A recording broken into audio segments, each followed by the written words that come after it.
Good afternoon. This is JJ Meyer at the Rock Healthcare.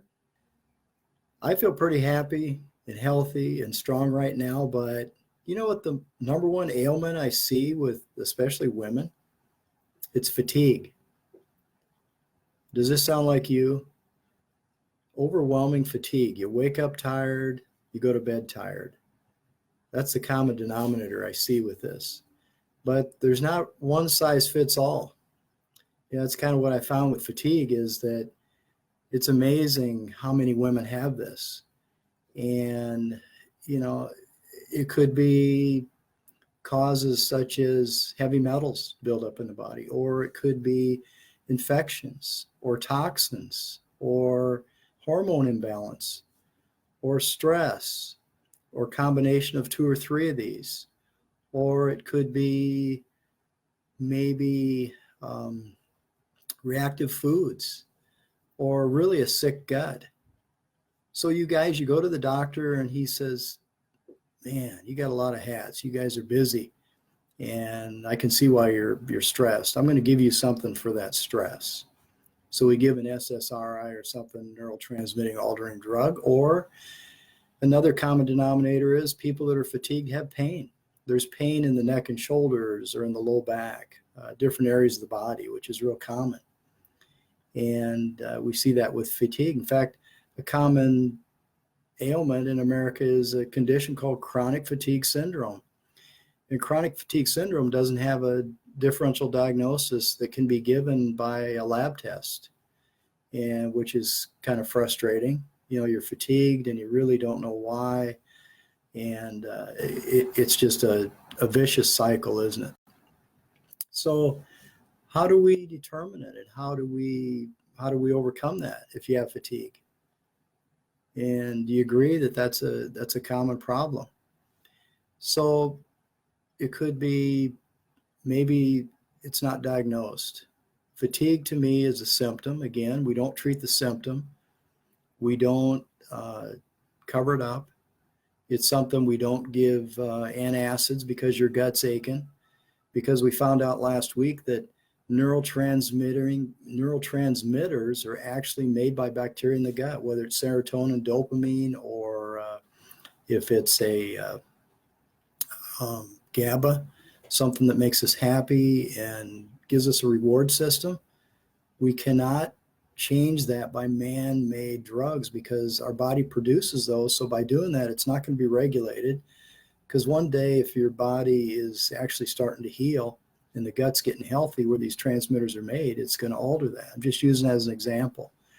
So there's safe and effective ways to determine whether or not some of these areas are having a problem. So we can take serum, like an order of blood, where we can determine whether you got infections. There's multiple infections going on with chronic fatigue syndrome, for example. There could be a combination of viral bacteria together that are cycling, or we throw in candida, which is a common infection that a lot of people don't realize that it contributes to a lot of ailments. So it could be a combination of all three, or it could be toxic load buildup. There's really cool testing we can do, like a comprehensive digestive stool analysis, which will actually check the condition of the gut, which is 85% of our immune system is in our gut itself. So we can see if there's yeast in there, or if there's no formation of certain acids like butyric acid, or maybe there is parasites or inflammatory condition that will show up with different markers. It's really exciting to see that. And there's ways of helping that naturally, food-wise, supplement-wise, without giving drugs. We don't want to, just as an example with that, we don't want to restrict acid produced in the stomach. 9 out of 10 of you people taking omeprazole and some of the other drugs for soppers to help prevent GERD. GERD is a common ailment that a lot of times is just because the cardiac valve of the stomach is opened up because we don't have enough acid in the stomach to trigger the pancreas and the liver to secrete enzymes. The flap doesn't shut all the way. The regurgitation comes back up through the esophagus and it really hurts. So what do? We take something to zap that. And that's wrong because then it ends up in a cycle. you inhibit the absorption of B vitamins in the stomach with less acid, and you're taking something to take more acid out of the stomach. Your memory, your short-term memory is going to be affected within 6 weeks. I'm just using this example. So there's ways of detecting if there's problems wrong with that. Hormone-wise, if there's a hormone imbalance with you women, same way there. It's pretty tough to regulate hormones by taking hormones. It's better if the body produces them, which it does a really good job. We don't want to restrict cholesterol, for example, which is a base hormone. Cholesterol is a hormone where a lot of hormones are made from. If we restrict cholesterol, then a lot of hormones are they're clear out of balance. And by taking statins, for example, controls the number, gets the cholesterol down number-wise, but it doesn't help the problem. The problem with high cholesterol normally is two things: genetic, diet, maybe three things. Diet, and also when we have a genetic problem or a diet problem and a metabolism problem, our body, the liver is overloaded. It's usually toxic too. So we have a combination of things going on. So the blood is a good baseline. We can look for infections and organs that are laying down, get some good indicators. Digestive stool analysis is really good. Check out the gut.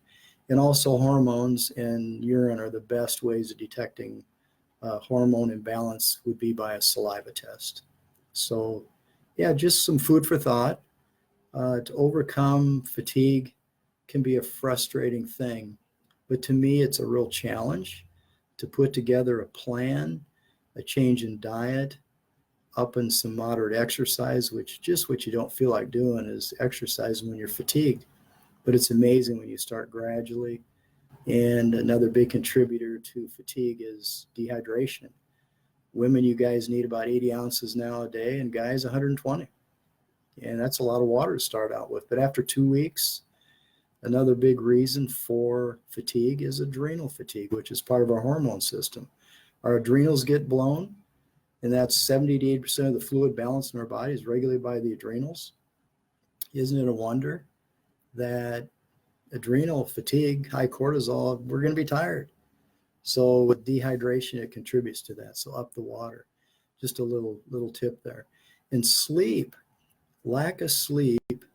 People that are fatigued have a hard time sleeping a lot of times. You guys wake up a lot of times between 2 and 4 in the morning. Between 2 and 4 in the morning are the times when adrenal fatigue will show up, cortisol spikes, about that time starts to go up, wakes you up, and then you can't get back to sleep. Or the liver is toxic. That's the classic between 2 and 4 in the morning is liver toxicity.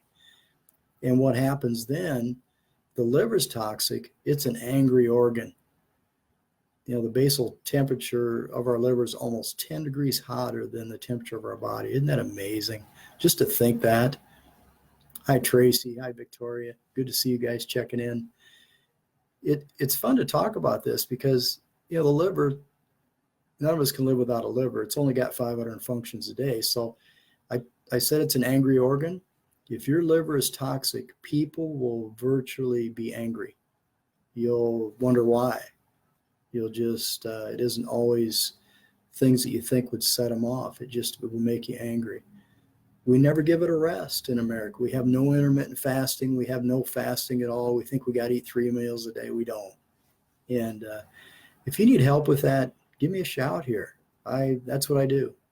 I can give you some really great intermittent fasting diets, or we can go there with you to find out exactly why you're having fatigue. We need to find out the big why, isn't it? That's what functional nutrition and medicine is all about. The allopathic method has failed, guys. We got to quit treating symptoms, virtually killing us. We need to find out which foods to eat, when to eat them, why to eat them, when not to eat different foods. I can go there to help you with that. Yeah, if you have any questions, feel free to message me. Give us a shout here. I'm at the Rock Healthcare. Google that. We're on Google now, finally. So, we're having fun doing some cool stuff. The holistic methylation we're doing actually is clearing pathways genetically by taking proper nutrition, and we're seeing detox, happen quicker. We're seeing blood pressures. We're seeing cholesterol go down. We're seeing some pain go away really quick. It's just some cool stuff. Yeah.